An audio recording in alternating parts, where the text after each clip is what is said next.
Ladies and gentlemen, gather round for a riveting discourse that will unveil the mystical allure of the Final Four. Here in the hallowed halls of this virtual roundtable, we embark on an odyssey through the storied saga of March Madness, where the journey reaches its crescendo and legends are immortalized on the grandest stage of all. Behold, as we traverse the thrilling twists and turns, the heart stopping buzzer beaters, and the breathtaking displays of athleticism that culminate in the spectacular showdowns of the Final Four. From the clash of titans to the rise of underdogs, from the echoes of triumph to the echoes of despair. Let us delve deep into the very essence of this epic tournament, where dreams collide and destinies are forged in the fiery crucible of competition. So brace yourselves, one and all, for an exhilarating expedition into the heart of March Madness, where the magic of Final Four awaits to captivate our souls and ignite our spirits. Back in the Box Productions is proud to bring you a vintage Bernie and OMC show. You guys know I'm the original MC. He is Bernie. We are Mike and Chris. And Chris, I'm going to have you go ahead and talk to your people and introduce our guests. Madness, Madness family, Madness challengers. So tonight we got a couple guests with us that MC is going to bring in.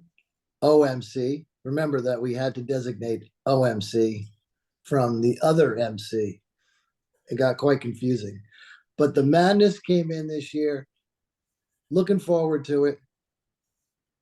Didn't really feel that good. Not at all. 59 people taking UConn kind of makes you feel like, do I have a chance or don't I have a chance? So, and I know we're gonna get into that because obviously because we have a couple people like your host Mike, OMC, did go for it. So you have to give a lot of credit for that. But I don't want to slow him down. It's good to be back. We probably should have been doing this a lot more. We thought we were gonna, but we definitely got in the way. Yeah. As it does, but we'll make up for it with a couple shows. And you never know when we're going to be back in the box. Exactly. So we got Vinny and Eddie. So just for anyone else that is going to watch this video later, we had planned on having the other MC, OTMC, Mike Caraba. He's not able to join us tonight, and we may still get Rick Erdling, but not to be outdone, we have Vinny Caesar and Eddie Cook on the line, two of the crazy like madness participants for anyone that's on the madness chat. And so I'm just going to let you guys run with it. Go ahead and introduce yourselves and let's talk madness. Who goes first? Let's see. Let's go alphabetical. Eddie, go ahead. There we go. What do you want to know? Well, okay. You know what? All right. Yeah. Who are you? No, that's fair. That's fair. We're running the show here, so we should give you some. I actually. So Eddie, there's a couple of things that I was telling CB that I wanted to get into tonight. The first one is I want you to tell us your Jimmy V story, okay? Okay. Because for anyone watching, you know that I recently put out, one of my little limericks there where I mentioned Jimmy V, and that's obviously because of, what's going on with NC State right now. And Jimmy V is a hero of mine. And during one of our conversations, Eddie mentioned that he has a Jimmy V story that he wanted to share. And I, for one, want to hear it. But I also have a topic, and I'm just going to give you guys this little nugget now. You let me know what you think about it. I have a real, I don't want to say issue because I don't want to alienate anybody, but I have a theory that people with multiple brackets, that maybe, I mean, we allow it, but I have a theory that if you win with a multiple bracket, you should only get like credit for half a win. And we could talk about that, and I'll get into the reasons why. But right off the bat, tell us who you selected, how you think the tournament's going so far. Then we'll have Vinny do the same, and then I need to hear the Jimmy V story. Okay. So first of all, I felt like a lot of people that UConn was clearly the best team, but the best team doesn't always win. So I probably, like you, MC, thought that I had to look elsewhere for another team to pick. And the last team I thought I would be picking was Purdue, because I picked them last year and they got crapped out in the first round. And I said, I will never pick Purdue again. I've done that with other teams like Kansas and so forth, where they've gone out early and I've said, I'm never picking them again. But this year I did something different from past years. This year, I did not fill out a bracket on the night it was announced. In the past, I've always done that, and then I'll tinker with it, and I'll change this pick, and I'll change that pick, I'll change, and I'll get so wrapped up in it all. So this time I waited until Wednesday night, and I just went in. I kind of knew everything I wanted to know about all the teams that were involved. And I just went with my gut on every single game, keeping in mind that I didn't think UConn could repeat. Okay. That was the only thing that was in my gut. So I had to pick them to lose somewhere. And of course, I picked the team that went on an 0 for 30 run to upset them. Wrong choice there. Yeah. But so I have Purdue as my champ. Okay. I thought that Kentucky, again, I didn't think they would make the Final Four, but I went with my gut on each pick. And so I think I did better because I just went with my gut and I didn't change. I didn't change a single pick. After I picked it, after it had been selected, I didn't go back and rethink anything. Nice. So Yeah, I think go with your gut, right? Just go with your initial feeling. Yeah. So, so Vinny, who'd you pick? I didn't look at the brackets before we came on. Who'd you pick and why? Yeah, so I kind of went against what I usually do, which is going with my gut, and I went with UConn, which I guess 58 other people also picked, and safe to say the rest of my bracket did not pan out the way we hoped. Yeah. But I mean, the one year I won, I had Wisconsin as a 4 seed, and I veered off of that for whatever reason this year. Just kind of didn't see who was going to beat UConn. Yeah. And kind of like what Eddie said, I've taken Purdue to go deep, Kansas, Kentucky, all the big hitters, and they've all hurt me very, very badly in the past. Especially when Kansas lost to Kentucky in the national championship, which would have made me the first 2-time champ, but I digress. So yeah, what might have been. I actually I was almost the first 2-time champ because the one year that I won, who I believe you guys were already in it, was with UConn, ironically enough. And then the following, it was either it was the following year. I ended up finishing second, and that was the year that Duke and was it Baylor? Duke and Baylor were in the championship game, and nobody had selected Baylor. And if Baylor would have won that game, and if you remember, there was like a half-court shot that almost went in. And if that goes in and Duke loses, I would have won not only 2-time champ, but back-to-back, having not selected the national championship. I think that was Butler that had Butler. Yeah, I don't know why I said Baylor. Butler. You're 100% correct. So, but and this year, I'll just tell it's madness. It's madness. And let me interject. Let me interject and just say, thank God you didn't win back to back or your second one. I mean, to hear about Phoenix rising from the ashes. But let me jump in real quick. Eddie Cook. Now, I was always famous for the Thursday morning, 2 hours before switching teams out. And I saw that Wednesday night because I look at everybody to see if they completed their brackets, and whoever doesn't always gets a text from me. And I usually end up texting about 15 people who like to do that. They like to wait until sometimes the morning, or I've had people wait to an hour before brackets close, which scares me because honestly, if there's a technical problem, then, so I kind of get that. I mean, I'll get back to my philosophy when we talk about double brackets, but take it away, MC. So, Chris, who'd you remind us who you chose?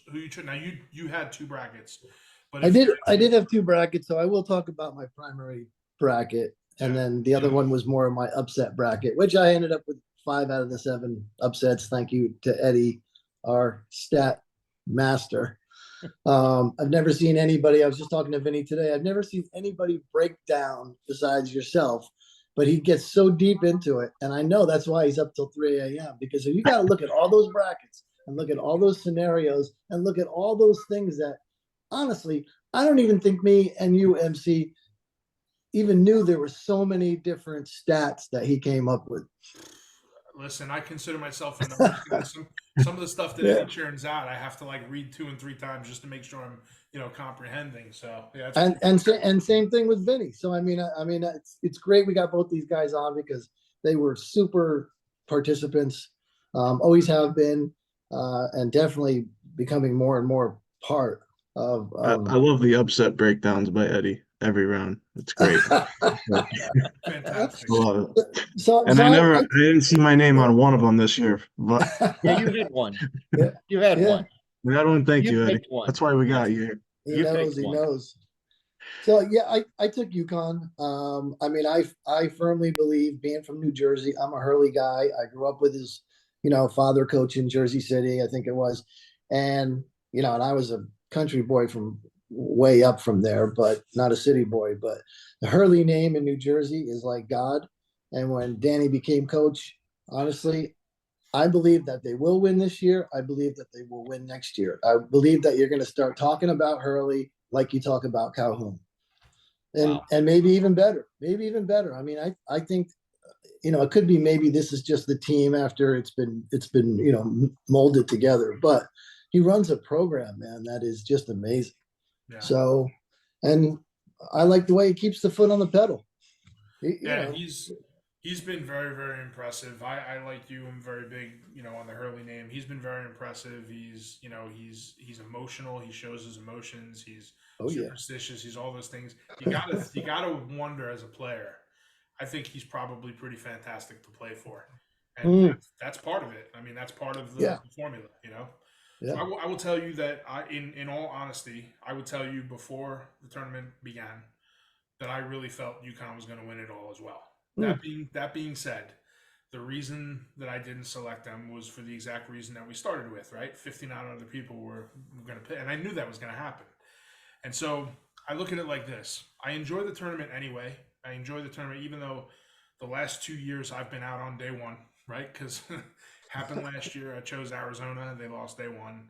This year I chose Auburn. Now, the reason that I chose Auburn was because they were playing really well. They played really well in the tournament, the SEC tournament. They were also, I believe, the only team that was in the top 10 in offense and defense, which is something I look at every year because there's some balance there, and you get a balanced team that is playing well at the tournament time. And you know what?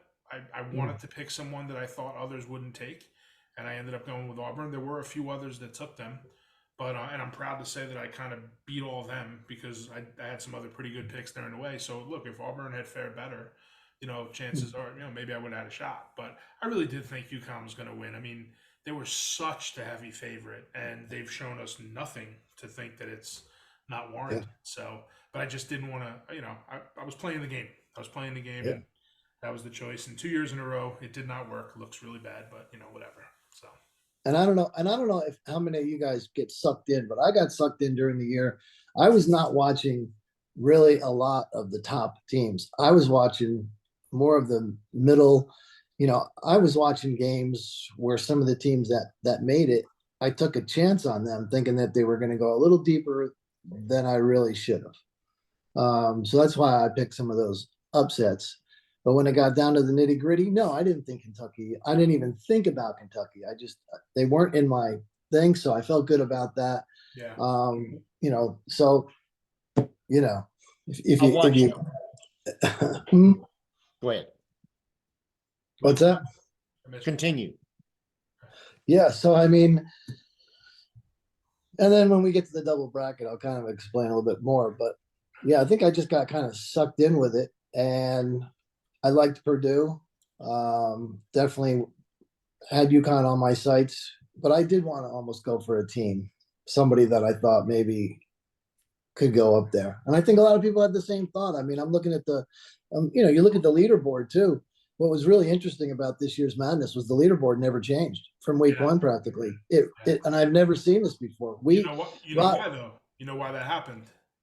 A big part of the reason was because of the scoring change, right? yes, Because yes, because yes, in the first round, for those that had a yeah, solid first round, it took more to get them out because they got more yeah. points in the first round.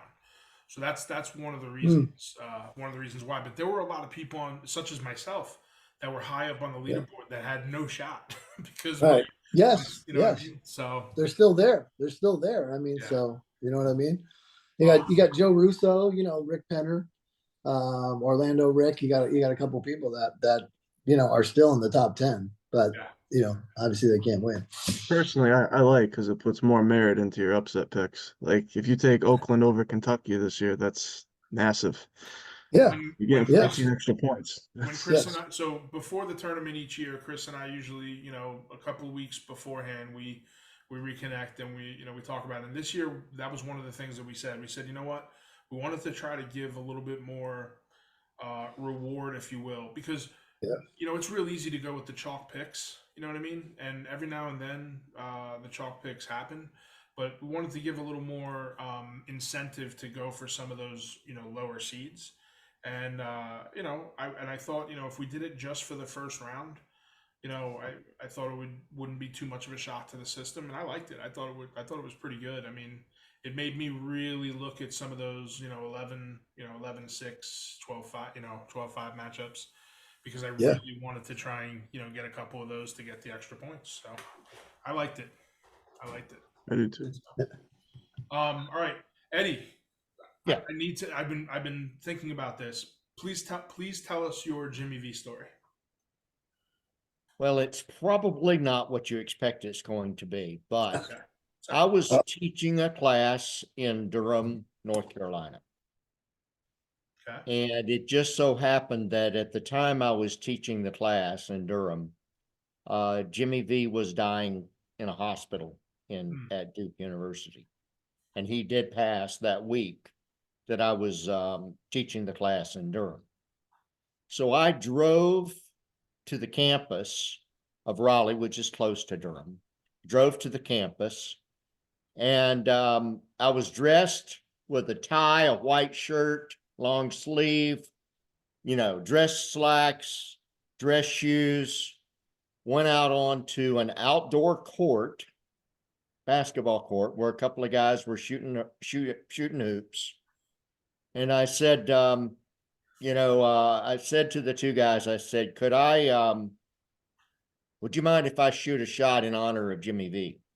Cool. So I went to the corner,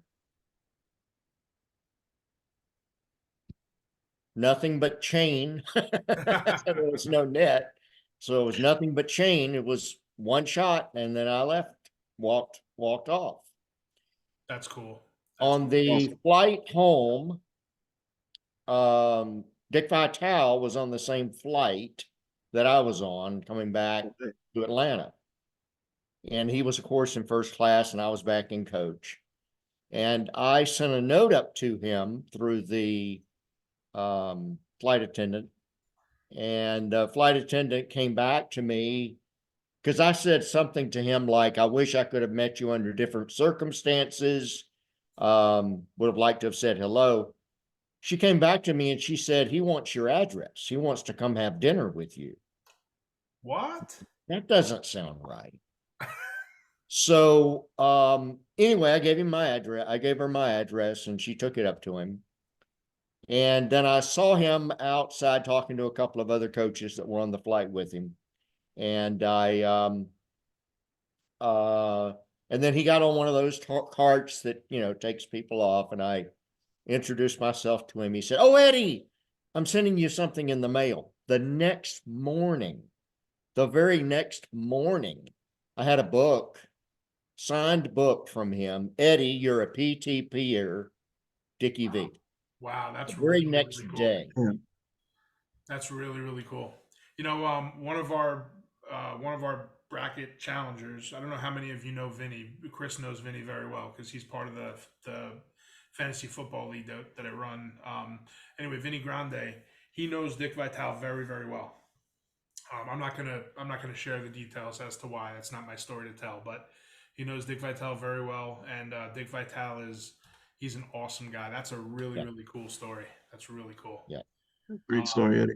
yeah, Jimmy V was Jimmy Mm. V's a hero of mine. I mean, I think everybody I know has dealt with some level of cancer, and cancer was ran rampant in my family, back at that time, and obviously being a sports guy and sort of into the drama of it, watching Jimmy V's speech was just something that Oh yeah. was mind blowing, for me personally, and he's Yeah. absolutely been, just I don't know, just one of the best things I ever heard. So I've really been, I love the guy and I love the story, and I always equate, as anyone would, NC State with him. So it's kind of cool to see them going on a run. It really is. It really is. What I always think about is so for me and MC, there are certain times that we always call each other.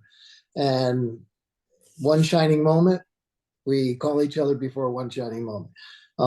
When Aaron Boone hit the home run, Oh yeah. I got the phone call. And it's the same thing with Jimmy V week. We always listen to the speech. It's like Hall of Fame football. We watch the speeches. We always watch the speeches because those speeches are amazing. But when the Jimmy V comes on, and there's been other ones that are Stuart Scott, Good Scott. Yeah. and I'm trying to remember the guy that wears the crazy Craig Craig Sager. Sager. Sager. Yeah. And then I think there was one more, but I mean, they still bring you to tears. I mean, if you like sports and how it mixes with life, you just can't help but just get broken down by that. So, and and uh, and regarding North and regarding NC State, I missed the ball on that one because I watched them a couple times this year, and then the little voice inside your head said, "Momentum like UConn with 5 in a row." But then you start to overthink it. You think they're going to be tired. And then, but these kids, these are, I say kids because I'm 60, but you know what? They can run every day, these guys. Okay. Think about what you were like back then. You could run ball every day. You didn't care. You could do 4 hours of 5-on-5 full court, and you were back the next day and your legs were fresh. So I can't really buy into the tired legs things as much, but so you got to give a lot of credit, I guess, to Renato for Yeah, so that, for having, right? yeah, one of our Final Four, one of our Yeah. not in our Final Four, one of the people that still has a shot to win, Renato. Yep. He has NC State in the Final Four, and I was very very impressed. So hopefully we're going to be Yeah. able to do.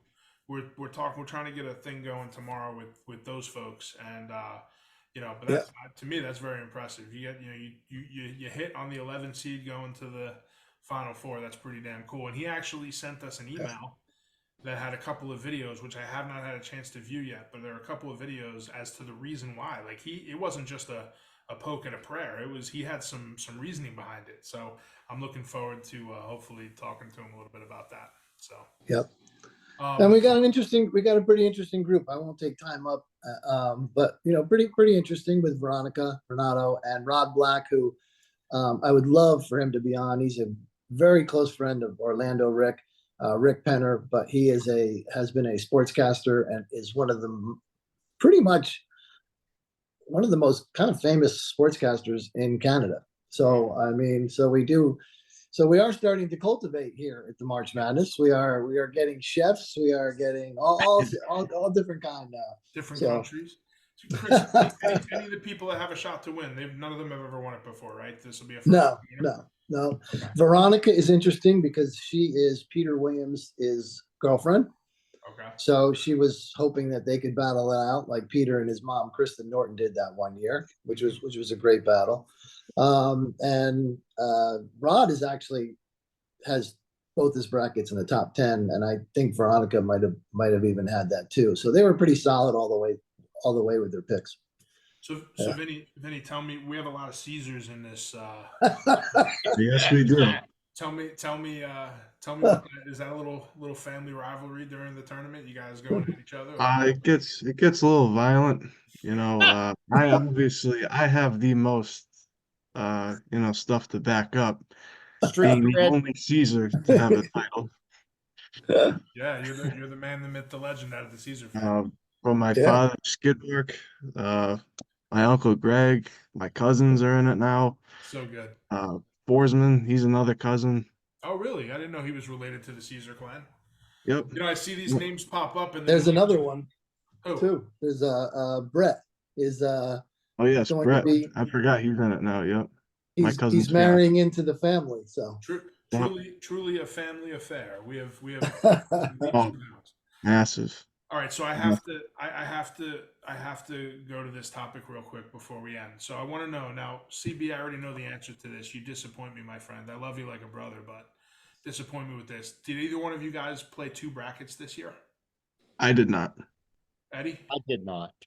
Look I had Oh, in the man. past, but I did not. Three purists on Yes. this. So let me tell you my theory on this. So when we have 10 minutes remaining in this meeting. So, but when Chris and I started this tournament, he may not remember this because, as he mentioned, he's 60 years old. So I'm not sure where the memory's going. But when we first talked about this, we had a whole conversation about whether or not we should allow people to do multiple brackets. Like we even talked about having people do as many as 10 brackets. And the theory there is, well, more money into the pot, more money for the winner, right? But we had said that we really wanted to limit it to 2, and really he and I at the time were of the opinion that 1 bracket, go with your you know what I mean? Like it's I don't know, it's a more impressive win if you ask me. And Yeah. so I have a little, look, I don't begrudge anyone, and of course I'm sort of tongue in cheek on this, but every single person that has a shot to win this challenge this year all had 2 brackets, and it was all their second bracket that is winning. I don't like it. People have the option to do it, so they're taking advantage. I think I have only ever done 1 bracket. I will only ever do 1 bracket because I think you should go with your gut, and that's it. I understand the gamesmanship, but I like the 1 bracket. What say you? Yeah, so when it comes to the 2 bracket thing, I haven't done 2 brackets in a while, I don't think. I always feel like my first bracket is the strongest because that's the one that I put most work into. That's my gut feeling. And the second one's it's either like a carbon copy or you're just throwing things at the wall to Yeah, mix it Right. up a little bit that you don't really feel good about. Right. So, yeah. I don't know. If people have a way of doing a second bracket, then power to you. I have not figured that out yet, but Me neither. Yeah. And although I Yeah. don't ever like to do it because, like you said, I did look at it and say because I've other challenges that I've done, and I end up doing the same damn bracket because I go through, I pick a winner. Yes. And why am I going to choose it different? I don't know. So Right. Yeah, I found that out. I mean, honestly, I mean, I definitely didn't feel good. Then I had guilt, of course. I did bust your And- balls a little bit on it. I have to be honest. So Well, it's true though. I actually kind of forgot. I thought somewhere down the line I had done 2 brackets, but you're right. I probably never did. I do believe now, of course, that I shouldn't have done 2. I almost took one out. I Yeah. was going to delete one. So I don't know what we should do to keep No. it. Listen, I'm No? seriously only kidding. I have no problem with it whatsoever. Yeah. I No, if I just someone wonder. I wins wonder and if we has 2 should. brackets. It's I only a wonder if half we a should win. implement that. So I do. I wonder if we should implement that. I mean, yes, it pulls up more money, but should we? There's always many ideas. Remember, I even came up with an idea which said if it was your number 2 bracket, we were gonna do something different. If it was your number 2, you know what I mean? A different money payout. Then have a 1-1-2. I don't know. Look, let's call it what it is. I'm being a baby. Yeah. I'm being a baby about it because I picked 1 bracket and I was out the first day, so I'm being a baby. All right, I'm just calling it what it is. Eddie, and maybe you don't take agree with- Auburn with that second Don't- bracket. I would exactly. I don't know. Right. Right. But don't be so quick to agree with me being a baby, Eddie. You saw you shaking your head real good. So, Well, I kind of got shamed into doing just 1 bracket. I was one of those people that would go on ESPN and do like 14 brackets or something. sure. Like that. And Yeah. I'd do one in this pool and one in that pool and never keep track of what I did. And when I first came into the challenge here, I would always do the first 2 or 3 years, I think I did 2 brackets. It was Yeah. just something that I kind of got in the habit of doing was 2. And I don't think there's anything wrong with doing multiple brackets if that's your preference. Sure. But I guess Vinnie kind of said it pretty well that, generally speaking, the first bracket you fill out is the one that you feel the strongest about. Yes. And, I think that's human nature. But keep in mind that talking about throwing stuff up at the wall and throwing darts at a dartboard, that's kind of what this whole tournament's about in the first place. Yeah. Because not all of us think when we fill out our bracket, we all feel like that's a pretty good bracket. I feel pretty good about my bracket. Right. And then you're humbled pretty Don't quick. you? Very, Yeah. very quickly. It just doesn't matter. You can go with your gut. It Just doesn't matter. It What movie was just that from? doesn't Doesn't matter. It just doesn't matter. It doesn't matter what you do. You're going to be disappointed. You Yeah. can think it one way to another. You're going to think you got the greatest bracket, the best bracket. You got it, man. No, Oh. no, you don't. And I'll tell you what, I ended up doing the mega challenge. And honestly, when I looked at my mega challenge bracket, it was like my first bracket anyway. Of course. Mine I mean, too. as much as I wanted to change it Yep. because the money amount was obviously larger, and I wanted to see if I could compete. But yet, as I went through the bracket, they were all becoming the same thing anyway. That's So- I think I pretty much just had a different final four. And that was it. Yeah, Like- right? in Yeah. fantasy football, right? Because there's a correlation in fantasy football. I'll have 3 different teams, 3 different leagues. My teams by the end of the year all look the same. It's the same thing. You fall in love with what you fall in love with. Yeah. So listen, we only have a couple minutes left before this is going to kick us out. So here's how I want to real quick end. So we're all out of it. None of us can win this championship. We have UConn, Alabama, we have Purdue, we have NC State. Tell me what you would like to see happen, each of you, and then we'll close out. Eddie.